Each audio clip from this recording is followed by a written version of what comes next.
Hello, friends. This is Dave Hurwitz, executive editor at ClassicsToday.com. I'd like to take a moment, since we've been doing so much of this for thousands of videos, to talk about the greatest invention in the history of humanity. I mean the symphony orchestra. And I'm not kidding. I'm really not. We take the orchestra for granted these days. Its sound is so familiar to us. The things that it does, we don't give it any consideration at all. But I think it makes sense to take a step back as someone who's played in orchestras for like most of my life and has listened to them for even longer than most of my life. What an incredible thing this is. And what an extraordinary fact that it even exists. Because remember, let's start at the very beginning. An orchestra does nothing useful. It exists merely to please us, to entertain us through the medium of music. That's it. The music does not feed us. It does not in some material way or physical way enhance our prospects of survival or success or anything. It's just there for our enjoyment.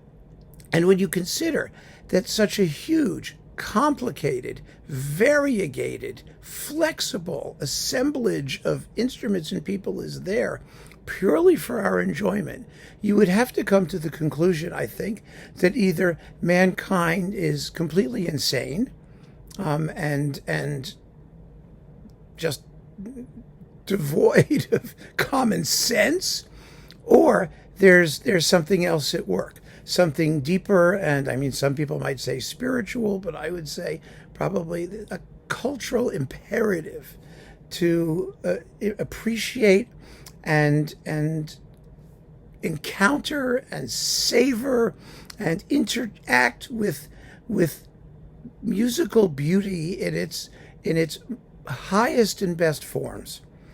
What that is, I have no idea. What that quality is, I don't know. Why it happened, I can't imagine.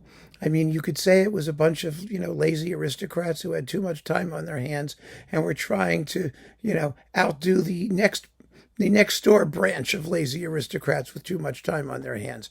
All of that's possible. But the fact of the matter is that the orchestra is this astonishing miracle of talent and expressive necessity. So that's enough of the bullshit end of the talk. I mean, I just want to talk about for a minute, the philosophical bit, which I'm very bad at. So I apologize. But as somebody who's played in orchestras and seen them, one of the reasons I think that we talk about performances, I talk about performances being good performances or bad performances, especially conductors, and especially the difference between recordings and live performances.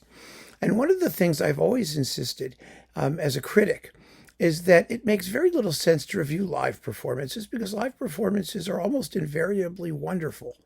What I mean is, you may detest the interpretation, you may hate the conductor, it may be, if it's an opera, you may think the production is grotesque and the singer's appalling, but the sheer fact of being in the presence of the sound of a great orchestra, or even an amateur orchestra or a community orchestra like the ones I played in, is so extraordinary that you're going to have a good time. I mean, you're going to be enriched by it, no matter what happens, and enriched in every possible way, not just intellectually, but spiritually and emotionally. It just has the most amazing effect. It really does. And I've never been to a concert that I haven't enjoyed. I've been to a couple that I've walked out of. Well, maybe there have been a couple I haven't enjoyed. But, let me see. Simon Rattle, the City of Birmingham Symphony Orchestra doing the complete Daphnis and Chloe without the choral parts. That was worth walking out on. That really sucked. Bernard Haitink playing Schumann's Second Symphony when he was in his most snoozalicious phase. That was worth walking out on. Colin Davis in the Staatskapelle Dresden sleepwalking through Haydn's Military Symphony. Oh, what a disappointment that was. Okay, so yeah, there are moments. But nobody else felt like leaving. They all stuck it out and seemed to have a jolly old time, a terrific time. And I see comments frequently. I just saw a few after my latest review of Kendall Klaus Mekola's horrible Symphonie Fantastique. People say, well, I saw him play this and it was fantastic and I loved it. And I'm a musician and I know what I'm talking about. To which my answer is, well, maybe you do and maybe you don't. I wasn't there, and so I don't trust anybody's opinion unless I heard it myself. Maybe he did give a great performance. Maybe he didn't. But one thing is for sure, you had a good time. It was a terrific experience to get off your ass and go to the concert and see the orchestra and hear the orchestra. It's a dazzling, dazzling thing. Throughout my life, I have taken friends who have no interest in or education about classical music to orchestral concerts, and they have invariably been stunned by just the extraordinary amazingness of what they heard and what they witnessed. And just the whole thing it's like I said, we take it for granted, and we shouldn't. I'll never forget one of the best experiences I ever had. I always had tickets because I was a critic. I had free tickets, and I tried to use they give you a pair.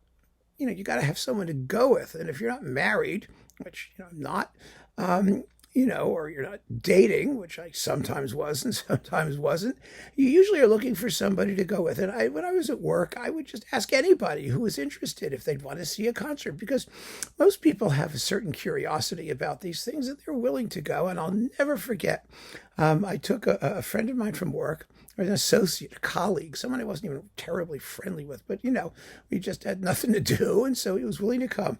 And on the program was Neielsons' Fourth Symphony, the inextinguishable. And as some of you may know, Neielsons' Fourth Symphony has two sets of timpani, one at the back and one at the front, somewhere at the front.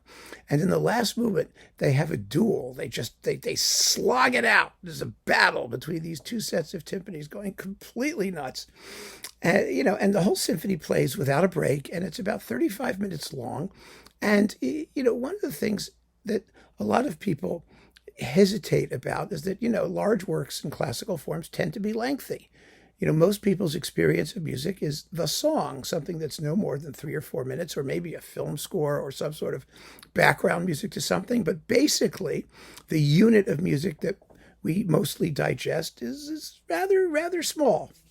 Rather small. And so, a 35-minute symphony by a composer who most people haven't heard of, you'd think wouldn't go over terribly well. But this thing, when it was over, I practically had to scrape him off the floor to get him out of Carnegie Hall. It was dazzling. It was a decent performance. It didn't matter. It didn't matter. The overwhelming impression, just the look on my friend's face when this was over, somebody who had never been to a symphony concert, was really just redeemed my faith in humanity. It just was proof that there's something really, really extraordinary going on when people are confronted with the full force and power and variety of what an orchestra can do.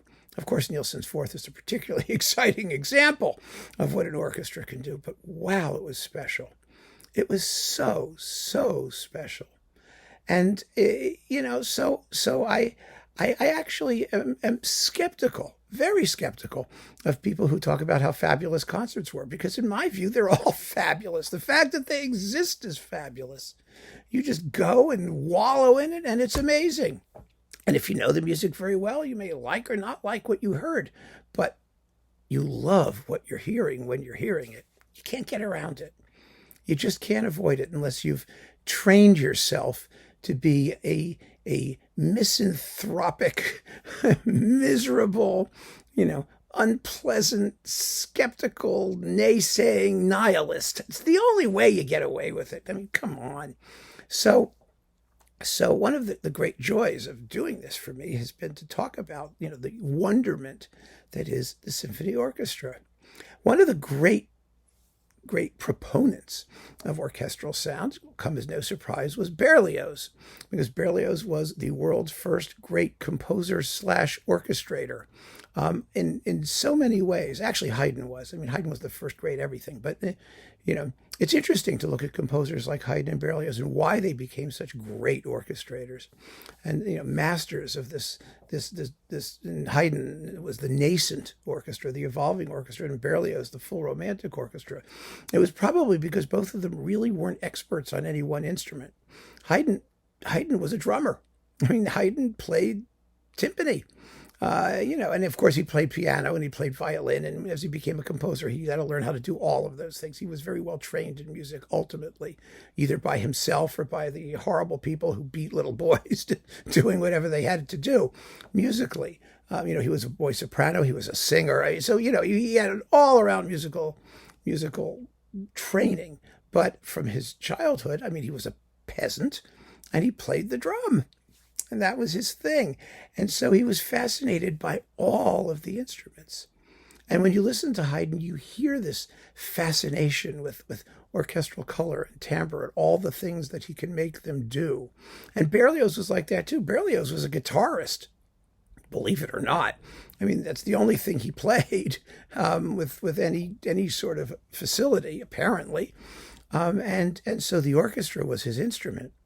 And he wrote the first great general treatise on orchestration and instrumentation and on the orchestra. His Grand Traité d'Instrumentation and other, it's a long title. And it's amazing. It's still worth reading, by the way. Now, it was updated by Richard Strauss, actually, who, couldn't stand the fact that the greatest treatise on orchestration was written by a French guy, so he updated it with examples from Wagner's operas to Germanicize the whole thing. But no, seriously, he had the greatest respect for the work, which is still valid today, even though, there have been myriad changes in the construction of a lot of the, wind and brass instruments since Berlioz's time. And Berlioz had an imaginary orchestra of the future, which is really interesting because it's never existed and never will exist, probably. I wonder if anybody could put it together. It involved actually an orchestra and a choir, but the orchestra had 467 people in it, and nothing has come anywhere near that. Usually when you get, like Mahler's Symphony of 1,000, you can get an orchestra together of 120 people, maybe 150 if you're really pushing it. And then you have this enormous choir, all the enormous vocalists. But Berlioz did the opposite. Berlioz wanted 467 orchestral or instrumental performers and a chorus of about 360. Which is a very, very interesting proportion. But Berlioz's theory of the orchestra was a very interesting one, and I want to share it with you because I have it here, which I've, got on my little computer here. And his observations, I think, are really apropos. He writes about the hall, first of all. The place-occupied musicians, the way they are arranged on a horizontal or inclined platform in an enclosure that is shut on three sides or at the center of a hall, with sound reflectors made of hard materials suitable for reflecting sound or of soft material which absorbs it and cuts the vibration short, placed nearer or further away from the musicians. All of these have considerable importance. Sound reflectors are indispensable. They are found arranged in different ways in any enclosed building. The nearer they are to the point of origin of the sounds, the more effective they become. This is the reason why open-air music does not exist. The most formidable orchestra placed in the center of a vast garden open on all sides, such as that of the Tuileries, he's talking about Paris, will have no effect. Even if placed against the walls of the palace, the reflection will not be sufficient, as the sounds get immediately dissipated in every other direction.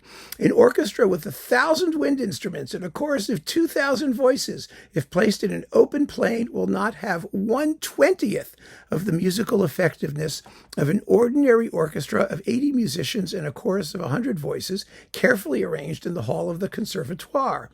The brilliant effect produced by military bands in some streets of large cities supports this statement while appearing to contradict it.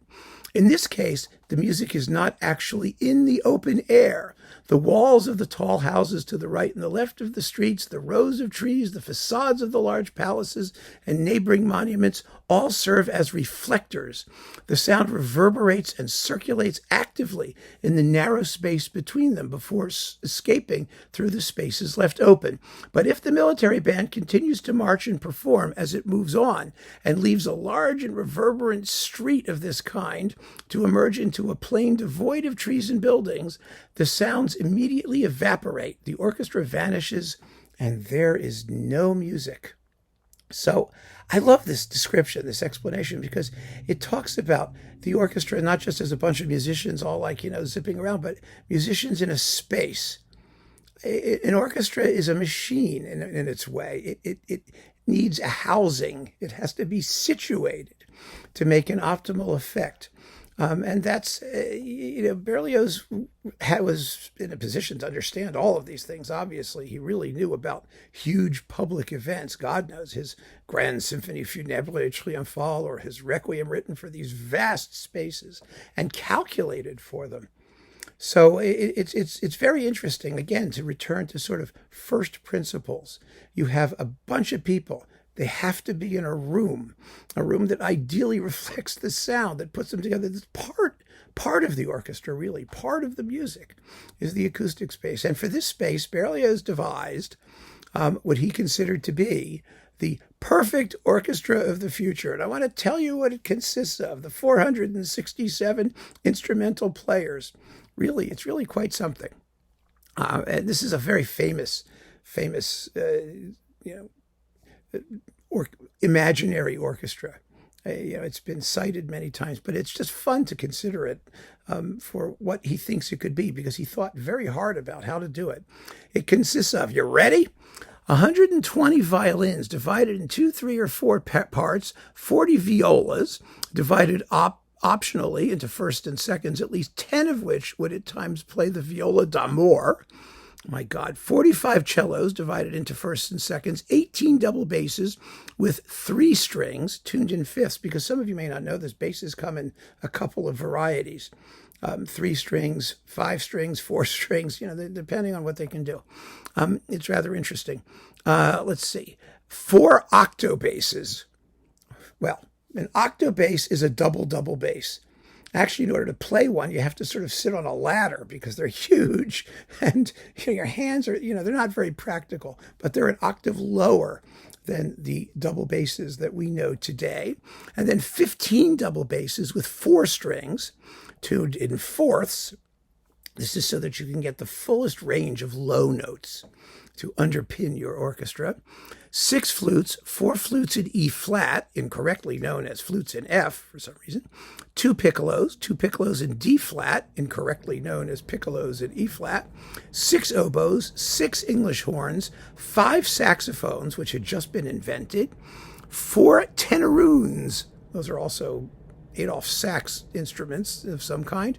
12 bassoons, 4 clarinets in E flat, 8 clarinets in the usual keys of clarinets, which are C, B flat, and A. Usually they're B flat these days. 3 bass clarinets in B flat, 16 horns, 6 of them with valves. Today they'd all have valves. 8 trumpets, 6 cornets, 4 alto trombones, 6 tenor trombones, 2 bass trombones, just 1 ophicleide. An ophicleide was like a giant, bugle thing. It's an odd instrument. Let's see. So it's 1 ophicleide in C, 2 ophicleides in B flat, 2 tubas. So far, that's 351. Now it's 2 tubas. And then you've got 30 harps, 30 pianos. Where are you going to put those?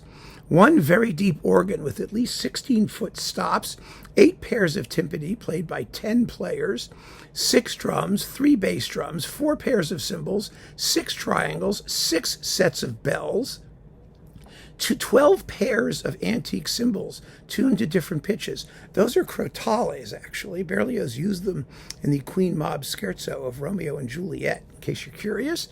2 large and very deep bells, 2 gongs, yay! 4 jingling johnnies. Those are also known as Turkish crescents. It's a pole with metal bits hanging off of it. You shake it and it makes kind of a sleigh belly kind of sound. And that all totals 467 players. That is Berlioz's Orchestra of the Future, an extraordinary assemblage that we'll never hear, but we can always hope, can't we? I still don't understand what they would do with the 30 pianos. It's really something else. And of course, today we have lots of other instruments besides that we can toss into the mix. And that's what makes the orchestra so marvelous when you think about it.